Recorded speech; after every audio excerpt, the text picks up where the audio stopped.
And make sure you can see both of you.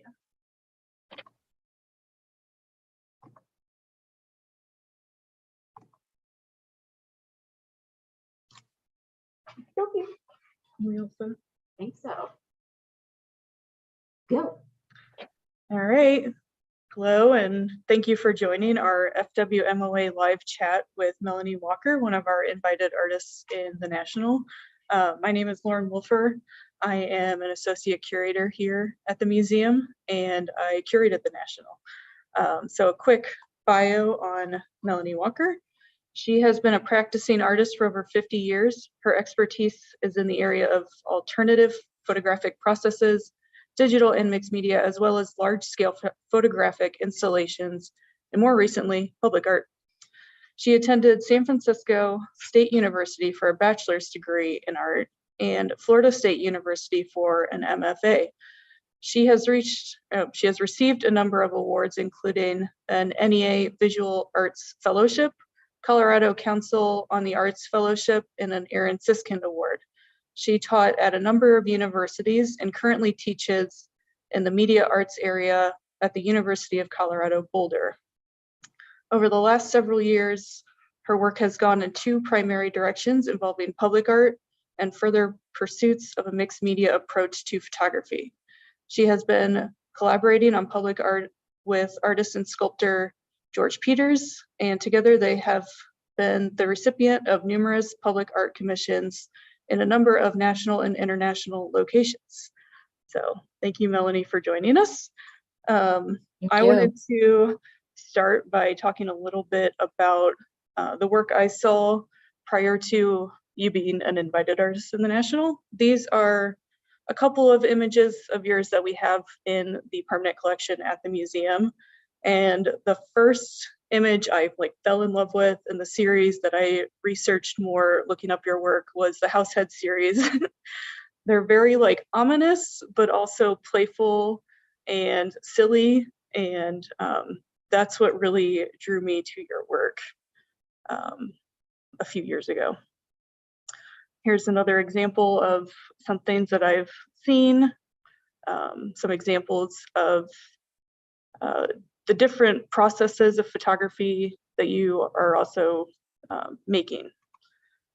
So I like these more sculptural, including photography images. So this is the Fragile City, the installation that we have here at the Fort Wayne Museum of Art in the National. What I was really excited about your work is the possibilities of just doing installations, or we could do a really cool sculpture. When we're choosing invited artists for the Nationals, we're trying to pick a wide variety so that we have a good mix. And you're pretty easy to choose because it's we could choose so many different kinds of your work. But installation was what I really wanted to do with you as an artist in the National. So we decided on this installation. Could you tell us a little bit more about the imagery and the meaning behind this installation? Sure. Thank you so much for including me in the exhibition and asking me to speak about my work. Yeah, with this particular project, it actually started with the sculptural houses that you showed in the previous slide. I don't know, I guess I was really drawn to Lewis Carroll and a lot of the writing that he talked about in terms of photography, which is implied so much in his writing of Alice in Wonderland and scale. And I don't know, I've always kind of thought about photography as being the great equalizer because you can make the miniature monumental and the monumental minute. So with this project, it was literally taking something small and then enlarging it through the printing on silk and making it immersive and something that people could walk through and experience. And in terms of a lot of the imagery, a lot of it is just experimenting to find out what's going to work, what isn't. But also, I think a lot of my work is kind of driven by climate anxiety. And I don't know, I think so much about what happens when we turn on a light switch. You know, it's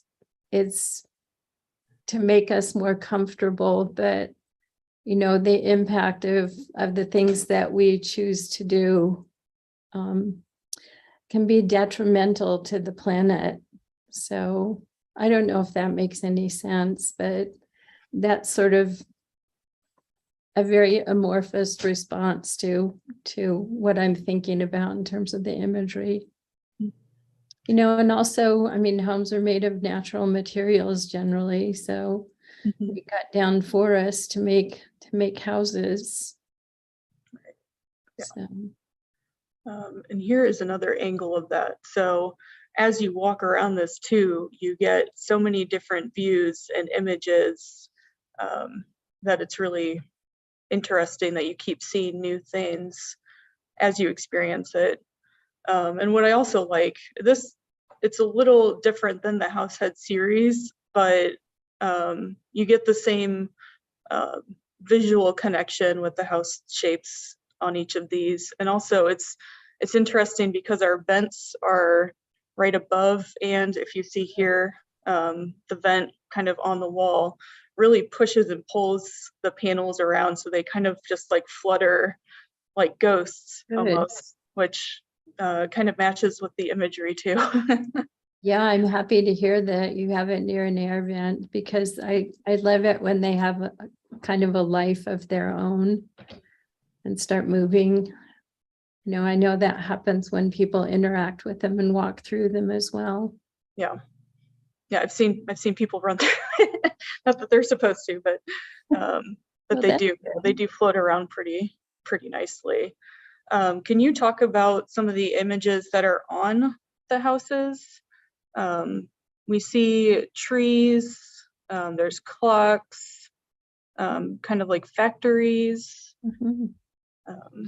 Yeah, again, you know, it's related to the things that we do when we go into our houses or when we build our houses. You know, I don't know, again, I think about the impact of all the development that's going on and what it's imperiling in terms of, you know, plants and animals and all sorts of other things. So I tried to bring some of that into the conversation. And of course, time is of the essence with regard to the environmental issues. So, and that clock also is a clock that belonged to my grandfather. It's a little stopwatch. Interesting. So this was an installation you did recently. I found out while we were discussing that this is not currently installed, but it was installed. Can you talk about this one a little bit? This was part of a project that I was invited to participate in through the Center for Fine Art Photography here in Colorado. And the theme of the project that we've all been working on together, it involves a number of different artists and things like that, but it's about earth and air and water. So I called this Sky River, and it's basically cyanotype fabric that I exposed to sunlight, and it really has kind of the feel of water flowing. Mm-hmm. So this isn't a video, but I've seen videos of them, and they do kind of, and it was outside too. So the wind really blew these around, and it almost looked like either clouds moving in the sky or like water rushing down a stream almost. The blue is really beautiful. Yeah, thank you. Yeah, this was kind of a spontaneous project that I pulled together in about a month. So It was a really fast turnaround on that one. Yeah, I bet, especially with how big the panels are too. Mhm. Yeah, and with the exhibition, we'd been, we'd been talking and planning and figuring out other artists to involve in the whole undertaking that we were dealing with. And I didn't realize that they wanted me to show anything. So it was kind of a surprise, put it that way. But I'm pretty happy with the way it turned out, and I think I'll be using this in other forms. Yeah. My partner and I are also kite makers and go to kite festivals, so this might end up being banners to put up to summon the wind. And So, continue to fly through the sky. yes, exactly. So here's another example. Can you talk about using can you use a lot of transparent materials when you're making your installations? Can you talk about that and if there's meaning behind that? Well, with that, I was born legally blind in my left eye, and I have uncorrectable double vision all the time. So a lot of that is based on the way I experience the world.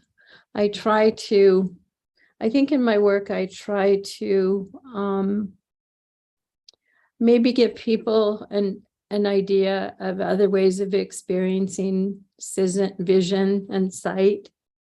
So the double vision, I hope, can serve as a window to empathy for other people, to think about other ways of seeing. I don't know if that makes sense, but Makes total sense.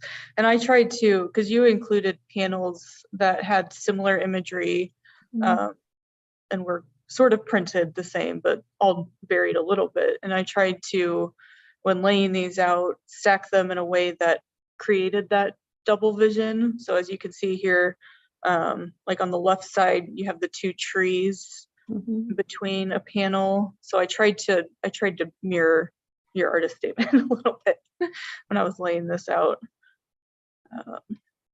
Well, I think you did a great job from what I can tell. So thank you. I tried. And so we also have this installation, and I love how you use light with shadows that created this very dramatic effect with something that seemed so small, and it made it so big. I found that really interesting. And again, the house heads, my favorites.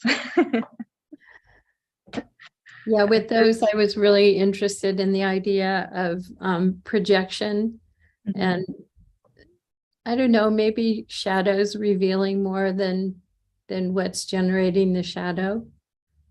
So I always like to give myself challenges and ask questions with my work. And then I guess this is a good example. You work with a lot of variety of mediums. Is there one that you prefer or a reason why you bounce back and forth between so many?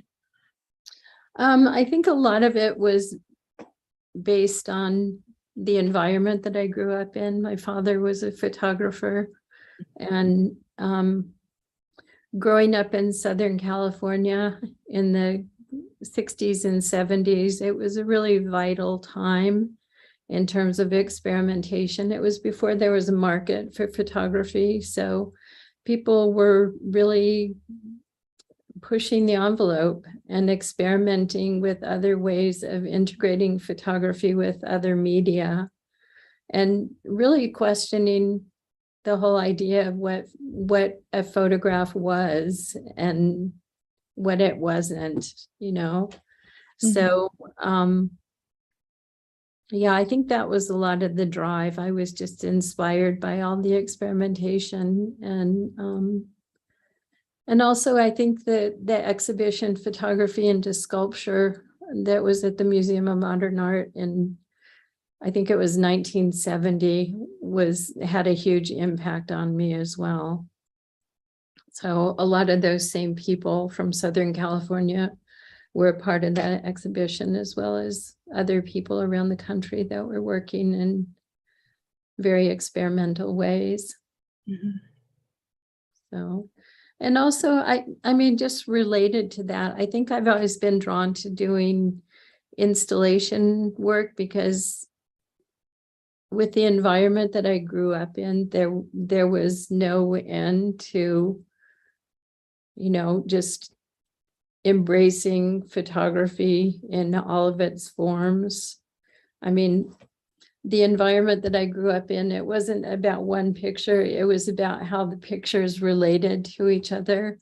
And there was always conversation about photography. So it was completely immersive, and that's kind of translated into my installation work. And then with the themes that you use, you tend to rework or go back to them. Is there a reason why? Will you ever see a series that's finished, or do you keep reworking them? I think I tend to keep reworking things. Maybe it's seeing what didn't work and going back and trying to rework it, so maybe it works better. Maybe it's growing and expanding, yeah, I don't know. I think that, I mean, I don't think anything is ever finished. I don't know what that means. I love working with process. I love working with gum printing, because with gum printing, you can go back and keep working the print 20 years later if you decide that you didn't like the way it looked, Maybe I'm just committophobic. That's a word I made up. I think it fits the scenario. Okay, and here's another one. I don't think they're not on transparent material, but I like just again, the layering and the stacking of imagery as well as color. You tend to work in black and white, so I like the ones that have those blues and the colors in them too. Yeah, this piece it's actually using kite technology. So there's a bamboo edge around each of these discs, and they're printed on a Japanese kozo paper that I then wax, so they would have a translucency to them. And this was kind of spawned by the pandemic and thinking about the air that we all share. And wondering if air has an expiration date, and thinking about how we're probably inhaling the same air that our ancestors inhaled. So yeah, it's beautiful. Thank you. Okay, so these are a couple examples of your father's work that we have in the collection. You touched on him a little bit, and they're very fun and exciting and experimental, as you say. And then you have recently been working with your father's deteriorating negatives. Can you talk about where the interest in working with those came from? Well, it's hard to say. The last 25 years, I've been responsible for his archive, and these are sort of an attempt to freeze a moment in time in a process of decay. And I think it's interesting also because a lot of the images are images from the 50s where there was a huge push to create this myth of the American dream. And I think with the deterioration that's happening, it kind of goes along with the questioning that's going on currently with those ideas. So, but also I mean, I've spent a lot of my career working in photography and in a sense trying to hack it. So the way that these have been altered by time and heat and moisture was just something that I was fascinated by. And what I was doing with these, I could scan them flat and the aberrations wouldn't be so visible. But what I've been doing is photographing them at an angle and backlit so that I get both the surface disruption as well as the image that's embedded in the negatives. So is the texture from them being deteriorated, or is that from you reworking them? It's from them being deteriorated. These are pretty much straight images. So Really cool. and that last one, you know, I can't touch it. It falls apart. It was something that he did for Catalina Swimwear. So that was a risque two-piece bathing suit in the 1950s. So it kind of brings up this, like, the precious material of the photos you have. Do you kind of view them as precious materials, or are they kind of like your inheritance where it's kind of kept safe? I would say both. With these particular negatives, I mean, it's almost like I'm continuing to have a conversation with my father with these, because he was always experimenting with things and trying new ways of working. I mean, he was such a pioneer with so much of the work that he did. But with these, I'm really interested in the fragility of them. And I mean, I'm doing the best I can to take care of everything. Yeah. Until it's housed permanently in an archive. So, but there are some images that, I mean, for example, he didn't really care about these images. I think that's why they ended up the way that they did. These were things that he was hired to do, and he was a lot more interested in pursuing his own work, which is why he walked away from advertising. But for example, the image on the left here is something that he did for the LA Times home section, where he would go around Los Angeles and photograph the interiors of people's houses. So, but some of the images, I think, you know, with the interference and the disruption and just the quality of light that he was such a master at, it's just, they just spoke to me. In a way, there's sort of a collaboration. Very much so. Is that a process you like and do regularly? I'm sorry? Is that a process that you like doing and working with artists on other Collaboration? Yes. Yes. Yeah, collaboration. Yeah. Yeah, I would say, I mean, most of my career has been working collaboratively. So, but yeah, whenever I show these, I always credit him as well. So, and I talk about him in terms of being a posthumous collaboration. And then, is there any advice that he gave you, being a seasoned photographer, that really resonated with you throughout your career? Well, he had a press, so he was always working on the press and printing up things. I think the one that sticks with me most is never stop working. So yeah, I would say that was one of the main things that I got from my father. You certainly have the resume to back that one up. I tried. Is there anything that you share with your students as good advice that you've learned throughout doing photography?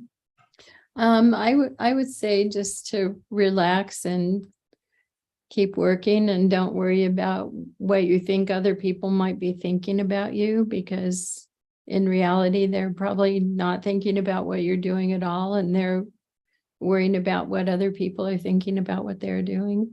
Mhm. So I don't know if that helps or makes sense, but I think that's good advice. And then has there ever been a time where you've had like an artist block where you can't get through creatively, and are there things that you do to push through that? I would say yes. I think everybody goes through artist blocks, and I think it's usually insecurity. And I think the main thing is to just keep working and push through it. Go Yeah. for walks, pick up a book, start reading something, because any of those things might spawn a whole new project. Yeah. Are there any well, what are some of your influences that you've looked at, from your dad being, well-seasoned photographer, to exhibits you've seen? Is there any influential artists you've had over the years?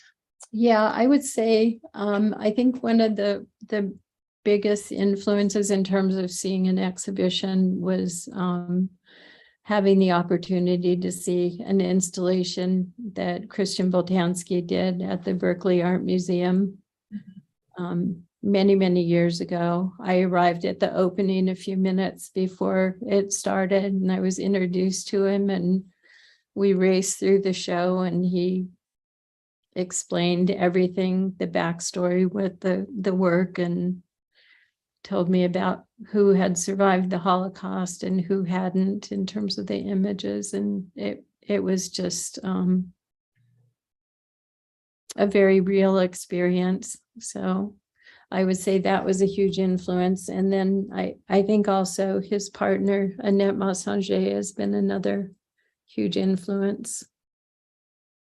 But there's so many. I mean, it's so hard to list. Yeah. I mean, I love so much work that has been done with the medium. Yeah. Okay, so these are things, I'm fortunate to be Facebook friends with you. And you posted, I think they're experiments, but they're cool and they're fun and whimsical, but also kind of creepy, again, with the Househead series. Can you talk about this experimental AI technology photos you're playing with? Yeah, I was intrigued with the whole idea of AI, artificial intelligence, in terms of making images. I think it's intriguing and scary and interesting and has lots of possibilities. So what I've been doing is, rather than writing words, I've been giving it my images and then having it respond to the images that I give it. So for example, on the image on the left, the image of the man in the field of leaves is one of my images that I made a number of years ago. And then the 4 images that surround it are the response that I got through AI. And then on the right, there was part of an installation that I did that was figures, househead figures, printed on silk. There's a whole cluster of them. And then this is the responding image that I got that's on the right. And I've been kind of experimenting with it. Most of them are in black and white, and I've been experimenting with the idea of possibly doing gum prints with them. So this was kind of a sketch using different layers of colored images of that original black and white image. Now, you've tried several different types of photography and sculpture making. Are there any types of art that you haven't tried yet that that you want to try next? I think I have my hands full.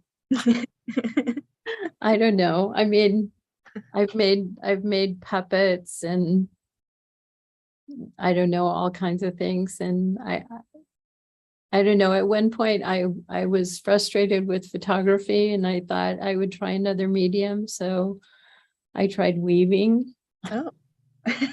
and that was kind of crazy.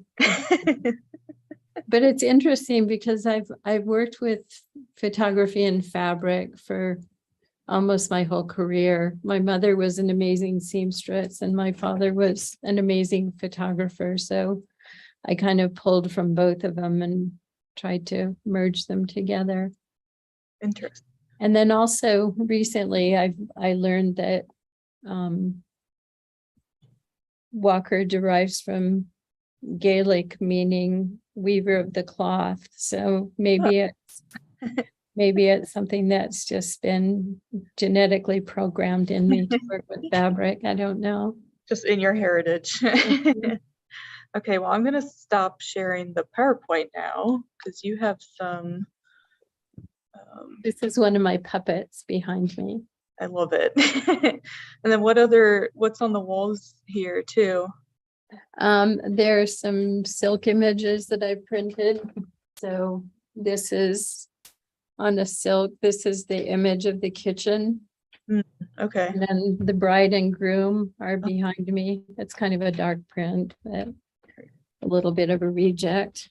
And then, the other images are just some other things that I've made and experiments that I've done. Do the And puppets actually move, by the way? Okay. Yeah, they do. And then this is one of my houses. This is the clock Clock image. in the exhibition. Very My cool. my grandfather's watch. And then I have puppets here too. Let me see if I can pull one down. Here's one of the puppets.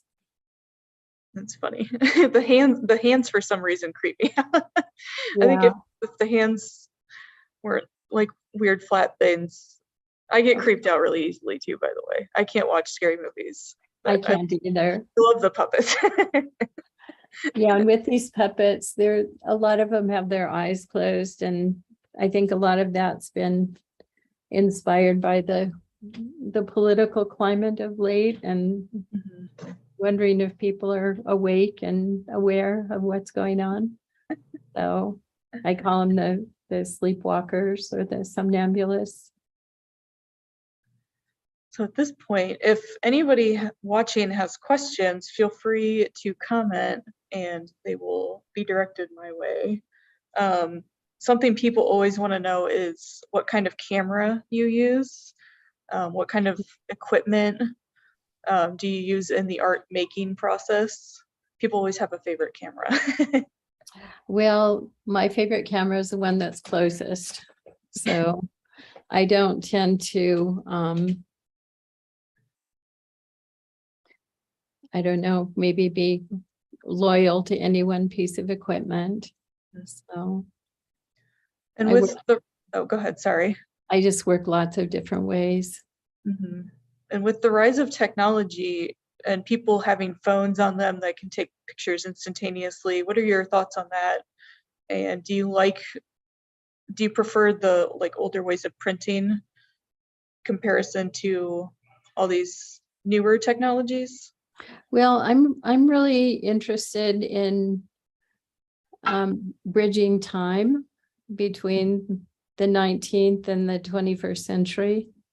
So I tend to work a lot with the cell phone or a digital camera, particularly at this point because my eyes are getting more difficult. So it's harder to do settings and things like that on analog cameras. So I've been taking a lot of the images that I make and then working them in 19th century processes, which I love. I mean, I've always been drawn to handmade prints. Okay, well, I haven't been passed any questions. So I think unless you have any further comments or things you'd want to talk about. No, just thank you so much for including me in the exhibition and giving Thank me you for the joining. opportunity to talk about my work. Yeah, well, thank you for being available and talking to us about all your different kinds of work. And if anybody's in town or near Fort Wayne, please come and check out the installation and the photography exhibit. It's really made great by all the people who entered and all the amazing invited artists that we included too. So thank you to all of our artists that entered into call for entry and were enthusiastic about it. We really appreciate that. So It looks like a beautiful show. I wish I could see it. yeah, it's fun. It's a whole bunch of variety of materials and ways of printing the photographs and some sculptural things. So I think it turned out pretty great. I'm a little biased. All right, well, thank you so much for watching, and thank you, Melanie, and I hope to see you guys at the museum sometime. Okay, thank you so much. Thank you. Bye.